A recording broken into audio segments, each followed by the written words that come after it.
Hola a tots, benvinguts aquí a Javi Mates. Seguim amb la unitat de sistemes d'equacions i acabem de fer uns 2 o 3 problemes més per acabar ja la unitat. Va, aquest és molt senzill. L'he posat dins de la família dels de geometria. Recordeu, quan fèiem equacions de primer grau i de segon grau també ens apareixien alguns problemes que eren de la família de geometria. Doncs aquí també, en els sistemes d'equacions també. I com sempre, hem de buscar en l'enunciat les dues pistes, cada una de les quals serà una equació. Senzill. Va, ens diu, de tots els rectangles de perímetre 18, per tant, jo us aconsello sempre dibuixar la figura, perímetre igual a 18 centímetres. Quan me diran els costats d'aquell rectangle que tingui una superfície de 14 centímetres? Bé, superfície o àrea, és el mateix. Àrea igual a 14 centímetres quadrats. Molt bé, doncs aquestes són les dues pistes. Una, el perímetre igual a 18 centímetres, i l'altra, l'àrea igual a 14 centímetres. Ves, més fàcil que això, jo crec que no pot ser, Va, coses que us poden passar, que us passen, de fet, que alguns no saben, no recorden què era perímetre. A veure, quan fem una unitat no podeu borrar tot el que hem après.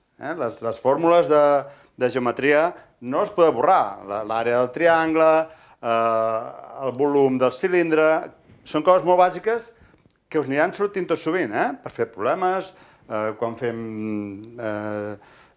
exercicis d'optimització.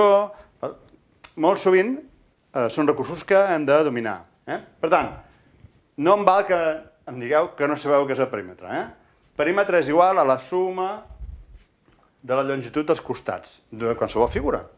Per tant, les figures planes, si a aquest costat li diem x i a aquest li diem y, per exemple, el perímetre serà, doncs, 2 vegades x més 2 vegades y, perquè tenim dos costats y i dos costats x, com que és un rectangle són iguals 2 a 2, això ha de ser igual a 18.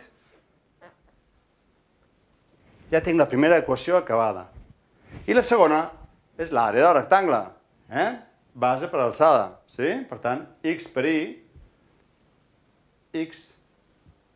y ha de ser igual a 14. I aquí hi havia tota la dificultat, ja no n'hi ha més. Tota la dificultat d'aquest exercici és saber plantejar el sistema d'equacions. Perquè després la solució, resoldre el sistema d'equacions, ja en sabem i és bastant fàcil. Dins de la família de geometria en podeu trobar de molts tipus, amb triangles, amb la qual cosa heu de recordar el teorema de Pitàgores, segurament. Aquestes petites coses que no podem esborrar, ens les hem de guardar dins. Va, solucionem aquest ràpidament? Vinga.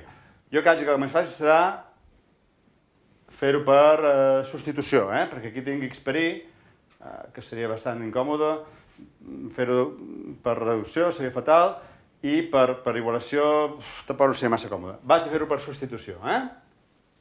D'aquesta equació d'aquí baix, ens sortirà que la x és igual, divideixo per y aquí i divideixo per y aquí, i em queda la x sola i 14 dividit per y. Sí? Molt bé. Anem, doncs, a escriure aquesta equació aquí dalt. En lloc de ficar-hi l'x, li fiquem aquesta expressió que hem obtingut. 2 per x, que és 14 dividit per y, més 2y, és igual a 18. Bé, doncs ja podem començar a treballar això, no? Veurem com podem fer per aïllar la y. Tenim una equació amb només una variable, sí? A veure si em sortirà de segon grau o de primer grau. Ara anem a veure-ho, Va, tinc aquí una y en el denominador i m'estorba, Com fem per carregar-nos aquesta y? Doncs hem d'aconseguir que tot estigui dividit pel mateix denominador, perquè així em podré carregar els denominadors. Recordeu, si a banda i banda a l'igual tinc el mateix denominador, els puc simplificar. Per tant, aquí tinc 2 per 14, això són 28, petit per i, més això, si ho tinc que dividir per i, el denominador, que no ho posem mai, però tots ho sabeu, que és un 1, i aquí també, el denominador ha passat de 1 a i, l'he multiplicat per i, per tant el numerador també l'he de multiplicar per i, em queda 2i al quadrat, sí? Igual a, si aquí també ha de ser dividit per i, doncs el numerador també l'hauré de multiplicar per i, sí? 18i. Molt bé. Amb la qual cosa, com que ja tinc tot amb el mateix denominador, puc simplificar tranquil·lament aquests denominadors. Sí? I em queda una equació de segon grau bastant senzilla, no? L'anem a arreglar una miqueta. Faig aquí i la solucionem aquí al costat. Això és 2i al quadrat menys 18i, aquí resto 18i, i resto per tant a l'altra banda de l'igual 18i, aquí em desapareix i apareix a l'altre costat en negatiu, més 28. Igual a 0, perquè aquí he restat el 18i, m'ha quedat 0. Va, una equació de segon grau senzilleta. Recordeu, sempre que pugueu, us fixeu en els coeficients a veure si són divisibles pel mateix nombre. En aquest cas són tots parells, per tant els puc dividir tots per 2 i em quedaran una equació amb coeficients una miqueta més petits, que sempre és més còmode. Va, això és i al quadrat, dividint per 2, menys 9i més 14 igual a 0. Vinga, anem a solucionar aquesta equació de segon grau.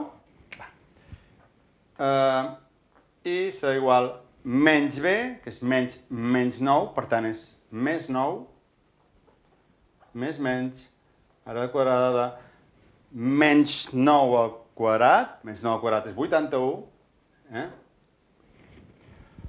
menys 4 per a per c, 4 per 1, 4, 4 per 14, 56,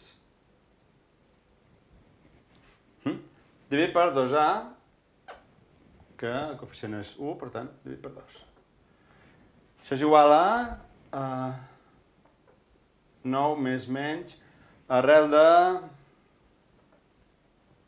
81 menys 56, 25, partit per 2. Per tant, les dues solucions que obtenim són que l'x és igual a 9 més 5, 9 més 5, 14, dividit entre 2, 7, seria la primera solució, i 9 menys 5, 4, dividit entre 2, 2. Per tant, obtenim dues solucions. La i és igual a 7 i la i és igual a 2. Què passarà? La i igual a 7, hem de buscar la seva x, no? O la i igual a 2, i per tant també hem de buscar la seva corresponent x. Sí? Això seria una solució, i això seria l'altra solució, Anem a veure què passa. D'on aconseguim la x? Doncs d'aquí mateix, no? Que ja ho tinc aïllat. És 14 dividit entre i. Per tant, x és igual a 14 dividit entre i. En aquest cas d'aquí seria x1 igual a 14 dividit entre 7. Uepa, perdoneu. 14 dividit entre 7, 2, per tant x1 és igual a 2, això seria una solució. I l'altra, que seria x2 és igual a 14 dividit entre 2, igual a 7. I això seria l'altra solució. Això vol dir que té dues solucions, aquest exercici? No. El que passa és que aquesta solució i aquesta és la mateixa. Em diu que un costat ha de valdre 7 i l'altre ha de valdre 2. M'és igual el nom que li posi a cada un d'aquests costats. Puc fer i7 i x2 o x7 i 2. No, és la mateixa solució. M'enteneu perfectament, no? Per tant, la solució serà un rectangle que tingui un costat de 7 centímetres i un altre costat de 2 centímetres. I, com sempre, ho podem comprovar. Què ens diu? El perímetre ha de ser 18. Doncs sí. 7 per 2, 14. 14 més 4, serien 7 i 7. 14. 14 més 2, 16. Més 2, 18. Perfecte. I l'àrea ha de ser 14. Àrea es basa per altura, 7 per 2, 14. Sí? Molt senzill, Us l'he posat perquè hi ha una família d'exercicis que tenen a veure amb geometria i, per tant, és bo que ens acostumem a dibuixar la figura i que recordem fórmules de geometria, dels triangles, de rectangles, podria ser una figura en volum, depèn. Ens hem d'acostumar, sí? Va, faig un parell més i acabem. Vinga, fins ara.